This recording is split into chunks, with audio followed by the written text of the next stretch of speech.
नमस्कार, 11 बजे की 11 खबरों में आपका स्वागत है और आपके साथ मैं हूं अंशिका पाठक। बात सबसे पहले प्रधानमंत्री नरेंद्र मोदी के पूर्वांचल के दौरे की। कल 7 जुलाई को पीएम मोदी गोरखपुर और वाराणसी के दौरे पर रहेंगे।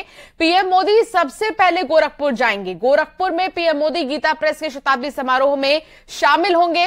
इसके अलावा PM Modi Gorakhpur railway station पहुंचेंगे, जहां से 3 वंदे भारत को हरी झंडी दिखाएंगे और इस दौरान पीएम मोदी रेलवे स्टेशन के पुनर्निर्माण की आधारशिला भी रखेंगे और फिर अपने संसदीय क्षेत्र वाराणसी के लिए रवाना हो जाएंगे। वाराणसी में पीएम मोदी कई विकास परियोजनाओं का उद्घाटन और शिलान्यास करेंगे, जिसमें मणिकर्णिका घाट के नवीनीकरण और हरिश्चंद्र घाट के नवीनीकरण का शिलान्यास भी होना है।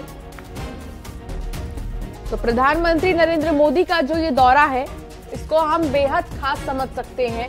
पूर्वांचल के लिए 2024 का चुनाव भी नजदीक है और ऐसे में प्रधानमंत्री नरेंद्र मोदी गोरखपुर से लेकर वाराणसी तक कई सारी परियोजनाओं की सौगात देंगे पूर्वांचल के लोगों को।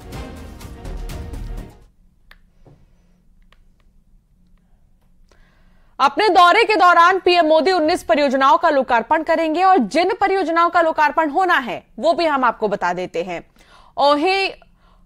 औंडीहार जौनपुर सेक्शन रेलवे लाइन का दोहरीकरण, औंडीहार गाजीपुर सेक्शन रेलवे लाइन का दोहरीकरण, भटनी औंडीहार सेक्शन रेलवे लाइन का विद्युतीकरण, राष्ट्रीय राजमार्ग 56 वाराणसी जौनपुर 4 लेन आर्थिक अपराध अनुसंधान संगठन का भवन देना, आवासीय भवन, सिधौरा पुलिस स्टेशन आवासीय भवन, fire station Pindra, biogas plant, NDDB milk plant Ramnagar, ये सारी सौगात प्रधानमंत्री नरेंद्र मोदी जब अपने संसदीय क्षेत्र पहुंचेंगे तो उस वक्त वाराणसी के लोगों को देंगे।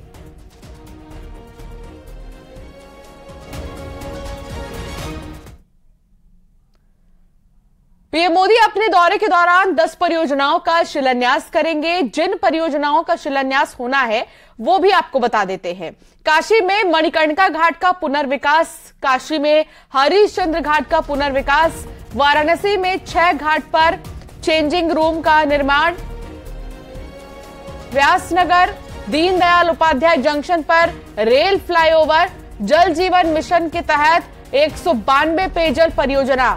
तो ये तमाम जो परियोजनाएं हैं, इनकी सौगात प्रधानमंत्री नरेंद्र मोदी देंगे वाराणसी के लोगों को और साथ ही गोरखपुर के लोगों को। गोरखपुर से रामगोपाल द्विवेदी हमारे संवाददाता हमारे साथ जुड़ गए हैं और वाराणसी से उपेंद्र द्विवेदी। सबसे पहले गोरखपुर चलते हैं। रामगोपाल, प्रधानमंत्री नरेंद्र मोदी 7 जुलाई को यानी कि कल सबसे पहले गोरखपुर में आएंगे और गोरखपुर में वो वंदे भारत एक्सप्रेस को हरी झंडी दिखाएंगे। पूरा कार्यक्रम क्या शेड्यूल किया गया है और क्या जानकारी आपके पास?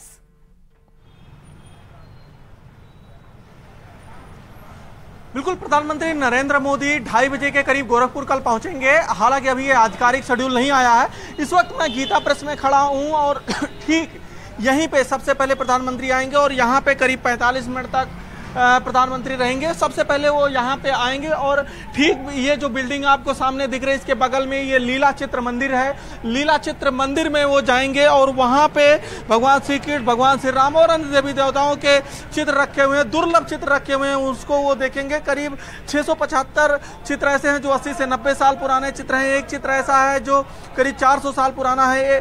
5 चित्र ऐसे हैं जो 300 साल से अधिक पुराने हैं। तो उन सारे चित्रों को देखने के बाद फिर प्रधानमंत्री नरेंद्र मोदी यहीं ठीक पीछे मंच बना हुआ वहां पे जाएंगे और वहां पे शिव महापुराण के एक विशेषांक का विमोचन करेंगे और यहां पे 45 मिनट रहने के बाद फिर वो रेलवे स्टेशन चले जाएंगे। गोरखपुर रेलवे स्टेशन पे वो 2 वंदे भारत को यहीं से हरी झंडी दिखाएंगे। एक गोरखपुर लखनऊ वाया अयोध्या और दूसरी अहमदाबाद साबरमती टू जयपुर को यहीं से हरी झंडी दिखाएंगे और गोरखपुर रेलवे स्टेशन का जो पुनर्विकास होना है उसकी वो आधारशिला वहां पे रखेंगे और फिर बनारस के लिए चले जाएंगे। लेकिन प्रधानमंत्री का यह दौरा कई तरीके का सियासी संदेश भी दे रहा है।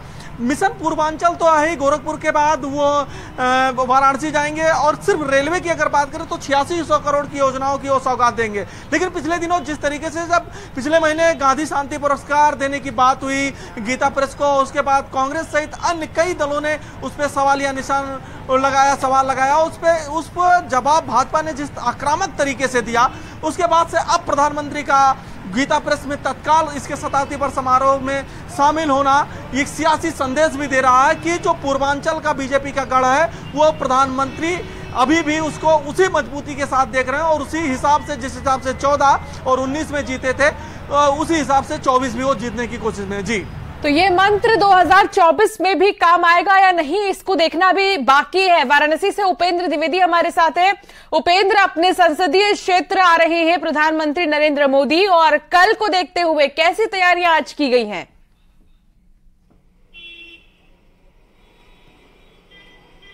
बिल्कुल, देखिए तैयारियां पूरी कर ली गई है। 20 से ज्यादा आईपीएस अफसर सुरक्षा की व्यवस्था संभालने के लिए वाराणसी पहुंच गए हैं।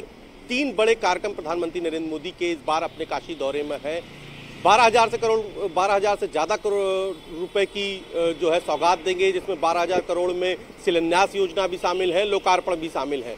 तो ये सभी जो सुविधाएं हैं ये न केवल काशी के लिए है, ये सभी तोहफे न केवल काशी के लिए बल्कि पूरे पूर्वांचल को है। इसीलिए जिस मंच से प्रधानमंत्री नरेंद्र मोदी 12,000 करोड़ रुपए की योजनाओं का तोहफा काशी को देंगे, उस मंच के सामने पूरे पूर्वांचल के अलग अलग जिलों से लोग बुलाए गए हैं और उनसे प्रधानमंत्री नरेंद्र मोदी न केवल संवाद करेंगे बल्कि सौगात के रूप में हाईवे, रेलवे के ओवरब्रिज, रेलवे विद्युतीकरण, रेलवे दोहरीकरण, मणिकर्णिका घाट, हरिश्चंद्र घाट का सौंदर्यीकरण, तमाम सारी योजनाएं शामिल है जो काशी के लोगों की सुख सुविधाओं से जुड़ी है।